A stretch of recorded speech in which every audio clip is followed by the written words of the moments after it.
چہرہ مبارک کہہ کے عرض کی تھی، ابھی ہاتھ واپس نہیں آیا تو بارش برسنا شروع ہو گئی، سبحان اللہ۔ اور پھر اتنی برسی کہ سارا علاقہ جل تھل ہو گیا۔ اب ان کو فکر پڑ گئی کہ کہیں سارے ڈوب نہ جائیں۔ پھر در غوث کی اوپر جا کے خدمت میں آئی، پھر آپ نے اپنی بار الہا جتنی ہمیں ضرورت تھی وہ آ گئی، سبحان اللہ۔ بارش رک گئی۔ یہ ہے آپ کے اوپر جا آپ کے والد سیدنا ابو صالح موسیٰ جنگی۔ اب اس پہ غور کرنا کہ موسیٰ ابو صالح اچھے لوگوں والے، یہ تو نسبت دنیت ہے، نام تھا موسیٰ۔ اب آگے جنگی کیوں کہا گیا؟ تو بڑے بڑے محدثین نے، مفسرین نے، علماء مکان نے تجربہ کر کے اور ان کے حالات و واقعات کمپائل کر کے ملا کر جو نتیجہ نکالا وہ پیش کرتا ہوں۔ پہلے یہ سنیں، آج کل ایک عجیب سوچ آ گئی، عجیب ٹرینڈ آ گیا کہ بھئی جو علماء ہوتے ہیں نا، یہ جو پیر صاحب ہوتے ہیں، ان کا کوئی کام نہیں کہ یہ میدان میں نکلے، بس ان کا کام ہے تسبیح اور مصلی، نبی اور اللہ۔ بھئی یہ سوچ اسلام نے نہیں دی۔ 27 جنگوں کے اندر میرے نبی علیہ السلام نے تلوار تانی میں تھی، 27 جنگوں، سبحان اللہ۔ اسی طرح دیگر صحابہ کرام سے بڑے کوئی پیر ہو سکتے ہیں؟ کوئی طرح نہیں۔ کوئی صوفی بزرگ سے بڑے ہو سکتے ہیں؟ نہیں۔ آپ دیکھیں سیدنا خواجہ نظام الدین اولیاء محبوب سبحانی، سبحان اللہ، ٹھیک ہے نا، چشتی بزرگ بابا فرید الدین گنج شکر کے خاص خلیفہ، ان کے دور میں بادشاہ بڑا مشہور تھا علاؤ الدین خلجی، آپ ماشاءاللہ تاریخ جانتے ہیں، پڑھاتے رہے۔ تو علاؤ الدین خلجی نے کہا کہ مجھے پتہ چلا ہے کہ جو محبوب سبحانی ہے نا، وہ ہم لوگوں سے نفرت کرتے ہیں، بڑے لوگوں کو ملتے ہیں، تو ان کو اپنے پیروں کو جا کے کہہ دو کہ میں نے آپ کو ہر صورت مل کے چھوڑنا ہے، میں نے ملنا ہی ملنا ہے، آپ وقت ادا فرما دیں، مہربانی ہوگی، ہم آپ کی قدر کرتے ہیں، ادب کرتے ہیں۔ وہ ایک دور تھا مصلی امامت پر جو کھڑا ہوتا اس کی بھی شان بلند کی جاتی، اور جو دین کے درس دیتا، جو سچے پیر ہوتے ان کو ہم سلوٹ کرتا۔ آہستہ آہستہ ہم ادب سے دور ہو گئے، قدر کرنا چھوڑ گئے، پوری انسانیت کو خاص کر اسلام کو زوال ہونا شروع ہو گیا۔ آج ہم محنت پہ آ جائیں، وہی طریقہ جو بابا فرید الدین کا تھا، جو دادا علی اجمیری کا تھا، جو خواجہ معین الدین اجمیری کا تھا، جو خواجہ سرہندی کا تھا، جو سیدنا خواجہ نظام الدین محبوب الہی کا تھا، ہم اس ادب کی طرف آ جائیں تو خدا کی قسم کامیابی سے اللہ پیدا ہوتا ہے، سبحان اللہ، ہر طرح سے کامیاب ہو جائے۔ تو محبوب سبحانی نے کوئی روک ٹوک نہیں کیا، اس نے بڑے روک سے کہا تھا، وفد بھیجا، ان کو کہا کہ مجھے اجازت دیں، میں نے آپ کی زیارت کرنی ہے۔ میں نے ملنے فرمایا کہ میں جن وظائف کے اندر مبتلا ہوں نا، اس دوران میں کسی صورت بھی آپ جیسے لوگوں کو نہیں ملنے کا۔ اس نے پتہ کیا کہا؟ انہوں نے کہا اگر آپ ٹائم نہیں دیتے، پھر ایک وفد بھیجا۔ یہاں سے پتہ چلتا ہے جو غوث اعظم رضی اللہ تعالیٰ عنہ کے نگاہ نظر کے منظور نظر ہوتے ہیں، رنگے میں ہوتے ہیں، وہ بڑے بڑے بادشاہوں کو بھی خاطر میں نہیں لاتے، وہ ان کی قدر کرتے ہیں جو حضور پاک کے سچے غلام ہوتے ہیں۔ سبحان اللہ۔ فقیر آ جائے گا، فقر والا آ جائے گا، مسکین آ جائے گا، غریب آ جائے گا، یہ اللہ والے محفلیں بھی کلوز کر دیتے ہیں، نمازیں بھی شارٹ کر دیتے ہیں، تہجد بھی کم کر دیتے ہیں، آنے والی کی پہلے جھولی بڑھتے ہیں، پھر اپنی کاروائی کرتے ہیں۔ سبحان اللہ۔ لیکن بادشاہ جائے خاطر میں نہیں لاتے، بتا ہے کہ بادشاہ نے اپنے مقصد کے لیے آنا ہے اور زیادہ دو نمبری ہوتی ہے۔ علاؤدین خلجی کا نام تھا اس کا، تو اس نے کہا کہ اچھا اگر آپ مجھے ٹائم نہیں دیتے تو یہ وفد جا کے بتا دو کہ اے محبوب سبحانی، میں پھر بغیر بتائے آ جاؤں گا اور آپ کی عبادت میں مخل ہو جاؤں گا، آپ کو مجھے ملنا پڑے گا۔ آپ نے بڑا خوبصورت جواب دیا اور لاجواب کا کہہ دیا۔ آپ نے فرمایا میرے محل سرا کے، میرے فقیر خانے کے، میرے لنگر خانے کے 2 دروازے ہیں، مجھے پتہ چلے گا تو ادھر سے آئے میں ادھر سے نکل جاؤں گا، پتہ چلے تو ادھر سے آئے میں ادھر سے نکل جاؤں گا، تجھے میں نہیں ملنے والا۔ سبحان اللہ۔ بالآخر اس نے توبہ کی، سچی توبہ کی کہ مجھے اپنے غلاموں میں جگہ تھا۔ پھر آپ نے سینے سے لگائے، ظاہر کو لگی باتیں، تو جنگی کیوں کہا گیا؟ بادشاہ گزر رہا تھا آپ کے علاقے سے. یہ جو ٹرینڈ بن گیا نا کہ یہ جو صوفی بزرگ ہوتے ہیں، جو پیر صاحب ہوتے ہیں، جو یہ ممبر پر بیٹھنے والے تھے، ان کا کام ہی سیاست کرنا.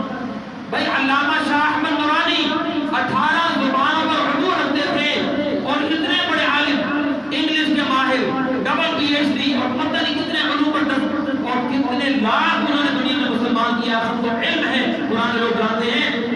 تو کیا وہ گھر ہی بیٹھ رہے ہیں؟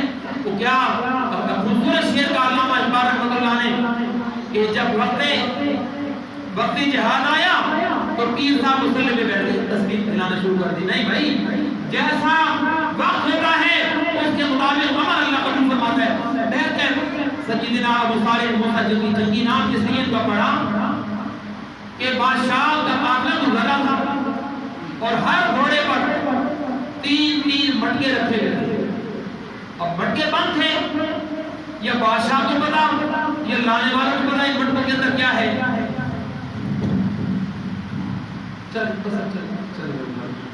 مٹکوں کے اندر کیا ہے یہ تو ان کو پتا ہے. جو بھر کے لائے پانی بھی ہو سکتا تھا، گھی بھی ہو سکتا تھا، شہد بھی ہو سکتا تھا. ابو صالح موسیٰ جنگی، شیخ عبد القادر جیلانی، 11ویں والے پیر کے والد گرامی، ان کے پاس ڈنڈا تھا جو سٹک ہوتی ہے، بزرگی میں رکھی جاتی ہے سنت مصطفیٰ بھی علیہ السلام کی وجہ سے. آپ کے پاس جب آپ سے گزرے نا، آپ نے ایک گھڑے پر زور سے مارا، گھڑا ٹوٹ گیا اور اس کے اندر جو کچھ نیچے آ گیا. دوسرے پہ مارا، تیسرے پہ مارا، آپ گھڑے توڑتے گئے حتیٰ کہ جتنے جانوروں کے اوپر مٹکے تھے نا وہ سارے گرا دیے. آپ کو قید کیا گیا، بادشاہ کے پاس لے جایا گیا. آپ نے سینہ تان کر فرمایا تم میرے ہاتھ پاؤں جکڑ دو، بدن کے ٹکڑے ٹکڑے کر دو، لیکن جو حق بات ہے میں اس کے بعد نہیں رہوں گا. اور جو چیز رب رسول سے دور کرنے والی ہے میں اس کو چھڑواؤں گا، جو چیز رب رسول کے قریب لانے والی ہے میں اس کے اوپر پہ عمل کروں گا. تو لوگوں نے پوچھا یہ تھا کہ اب کیا آپ نے توڑا؟ فرمایا ان میں نہ شہد تھا، نہ گھی تھا، نہ آب زمزم تھا، نہ پانی تھا، بلکہ آپ ان سب سے پوچھیں اس میں ناپاک قسم کی شراب تھی. یہ شراب پیتے، مست ہوتے، زنا کرتے، قافلے لوٹتے، گھر لوٹتے اور پتہ نہیں کیا مجتمعیاں بچاتے، اللہ رسول سے دور ہو جاتے، لوگوں کی بددعائیں پر پڑتی. ان کا ٹھکانہ دوزخ بنتا. میں نے توڑ کر ان سے نیکی کی. اب جب ان کو میں نے بتا دیا، ان کو یقین ہو گیا جو مرد قلندر ہوتا ہے وہ بند چیزوں کے اندر جو کچھ ہوتا ہے بتا سکتا کیا ہے. سبحان اللہ. اب ان کا مجھ پر یقین ہو جائے گا، عقیدہ بن جائے گا. اب یہ میرے قریب آئیں گے، مجھ سے دین کی باتیں سنیں گے تو میں ان کا ایک ہاتھ پکڑ کے بارگاہ مصطفیٰ میں پیش کر دوں گا. سبحان اللہ. یہ ہے اس وجہ سے توڑنے کی وجہ سے کیونکہ مڑ بھیڑ ہوئی تو یہ جنگی آپ کا نام ہے. آپ کی بات ہے بھائی احمد الخیر رضی اللہ تعالی عنہ.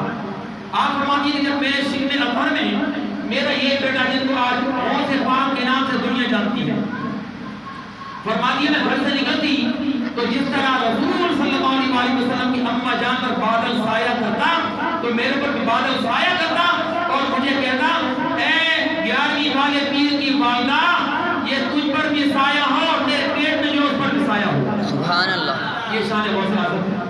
لیکن میں نے بتایا نا ہر دور میں ناہنجار بھی ہوتے ہیں، ناقدرے بھی ہوتے ہیں.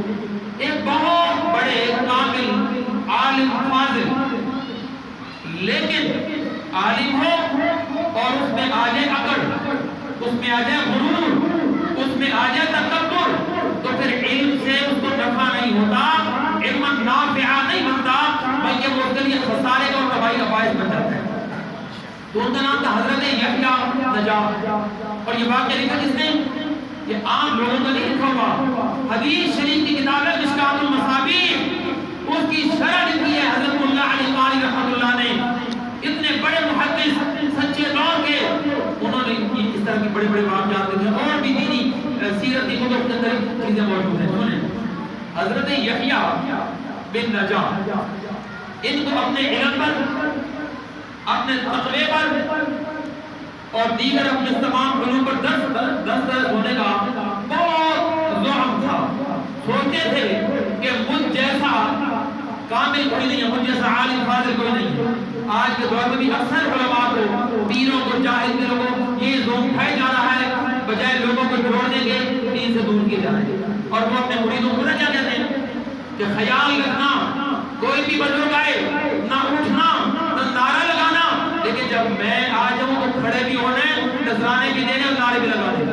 جو یہ سوچے گا، اللہ کے نبی فرماتے ہیں جو اس طرح کی جھوٹی عزت کا کھانا ہوتا ہے اس کو اپنا دوزخ پہ ٹھکانا سمجھنا چاہیے۔ اللہ تعالیٰ ہم سب کی اصلاح فرمائے۔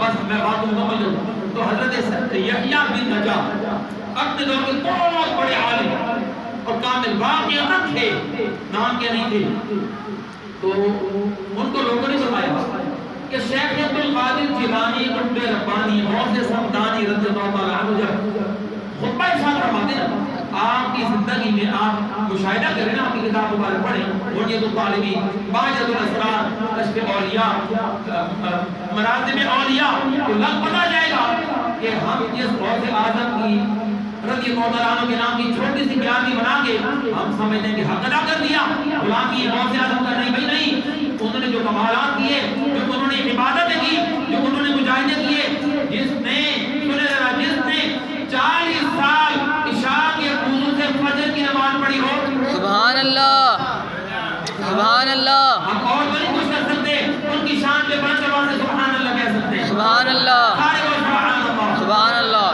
بھائی آپ کر کے دیکھ لینا، 3 دن کوئی عشاء کے وضو کے ساتھ رات عبادت میں گزارے، آنکھ لگی وضو ٹوٹ جاتا ہے، تو 40 سال جنہوں نے عشاء کے وضو سے فجر کی نماز پڑھی ہو، سبحان اللہ، وہ غوث اعظم کے لانے کا حقدار ہوتا ہے۔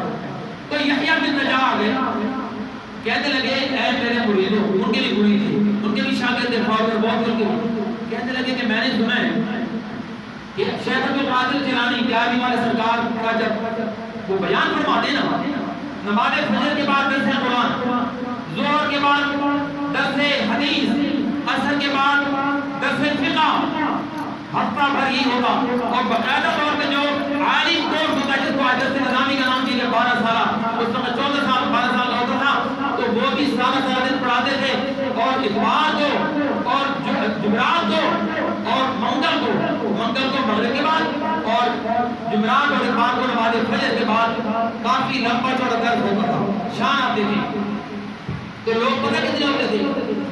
یحییٰ بن نجاح کے مرید نے کہا کہ جب ہم ان کی بارگاہ میں جاتے ہیں نا تو ہم نے دیکھا کہ 30,000 40,000 50,000 70,000 کا مجمع ہوتا ہے، اور جتنے بیٹھے ہوتے ہیں عشق مصطفیٰ میں اور خوف خدا میں رو رو کے ان کا برا حال ہوتا ہے، اور اتنی توبہ کرتے ہیں کہ گویا ساری زندگی کی گناہ کے بعد اللہ معاف کر دیتا ہے۔ سبحان اللہ۔ یحییٰ بن نجاح کہتا ہے کہ یار لوگ کہتے تو ہیں، میں دیکھنا چاہتا ہوں کہ وہ کون سے اتنے بڑے پیر ہیں، غوث اعظم کے بارے میں کہنا ہے، تو مرید کو 1 منٹ ہے، غوث اعظم کے خدمت میں جاتے ہیں، تو مریدوں نے کہا کہ یحییٰ بن نجاح ہمارے پیر مرشد، آپ نہیں نہ مانتے، آپ چل کر دیکھیں۔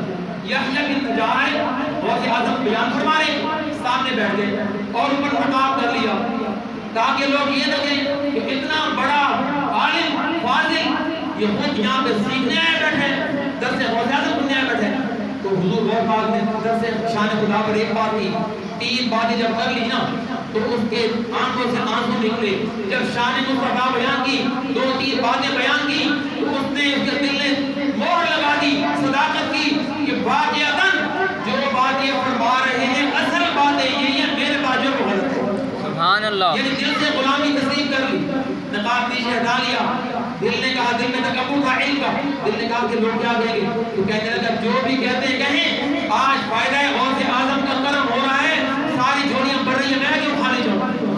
اس کے بعد کے واقعات انشاءاللہ کی 11ویں سے سبحان اللہ